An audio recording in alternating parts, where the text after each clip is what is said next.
The Certified Wealth Strategist presents Tactical Strategies Now podcast series.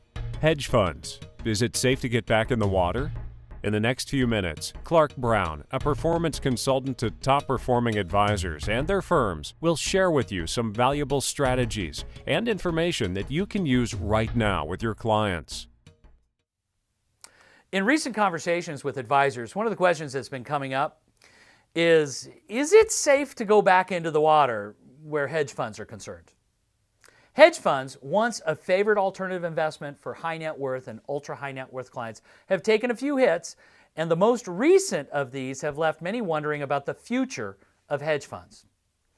Going back to 2007, there was the case involving the collapse of two Bear Stearns hedge funds. The managers of those funds are currently on trial in Brooklyn for misleading investors about the health of the funds, even as they teetered on the edge of disaster.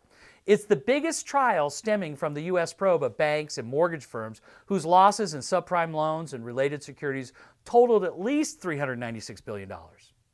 Then came 2008, a year in which hedge funds experienced the worst performance in their history. According to the Credit Suisse Tremont Hedge Fund Index, leading hedge funds globally returned a loss of 16.7%. Hedge fund assets tumbled 25% to $1.5 trillion from nearly $2 trillion at the start of 2008.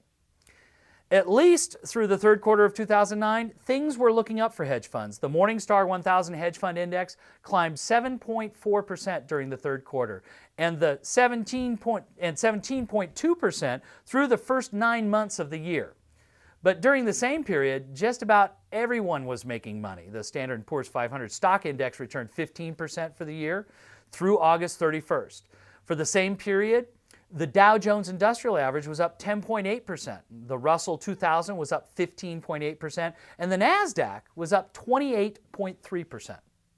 Furthermore, the 2009 performance of hedge funds belies other issues facing the industry.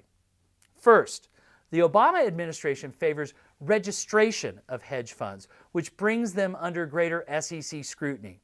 Reportedly, the SEC is especially concerned with hedge fund involvement in private placements and the potential use of insider information gained during the course of those deals.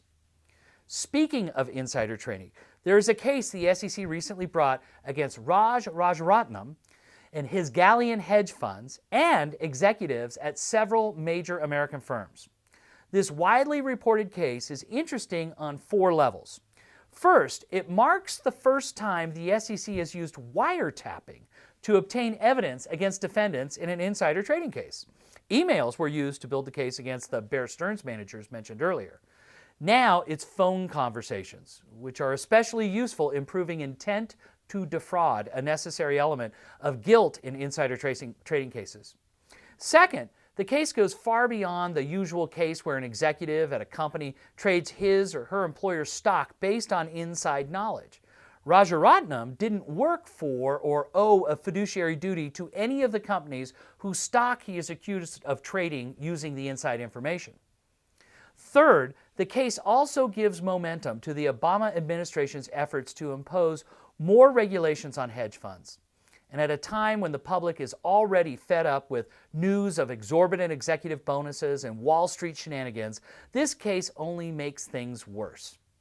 Finally, it remains to be seen how the case will affect future investment in hedge funds. Galleon funds suffered a run in the wake of the charges brought against it. Rajaratnam, although proclaiming his innocence, has since shut Galleon down. The rumor on the street is that there are more charges to come, suggesting that things could get uglier before they get better. It remains to be seen how all this will affect advisors and their high net worth and ultra high net worth clients. On the one hand, advisors may be reluctant to invest or recommend hedge funds in the short run, fearing additional investigations, charges, and changing regulations.